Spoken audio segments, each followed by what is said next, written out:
գիտակցված մահը անմահություն է, ինքը միայնակ իրան զոհաբերել է, իր հետ էլ 10 թուրք է տարել։ Ավելի շատ ուշադրություն է դարձնում դիրքերի ծառայությանը, քան զորամասում ծառայությանը, ինքը միշտ է տեղեր ուշադրություն դարձնում։ Ուֆանյանը հենց նման սպա էր, որ համ հարգվել է սպաների կողմից լիովին, համ զինվորների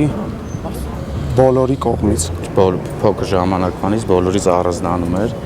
ուներ ուրիշ էլ ավելի մտածելակերպ, ու տենց գնացել է սովորել է ռազմական ինստիտուտում, այնուհետև հիմնականում ինքը ծառայության մեջ է եղել։ Վերջերս միջոցառմանը հավաքված էինք։ Իրեմաման շատ ուրախ, շատ երջանիկ, տորթ էր բերել, ասեց, որ տղայից նշանել է։ Պարծեցավ, ուրախացավ, ամբողջ ժամանակ ով ինչից խոսեր, ինքը արմենակից էր խոսում։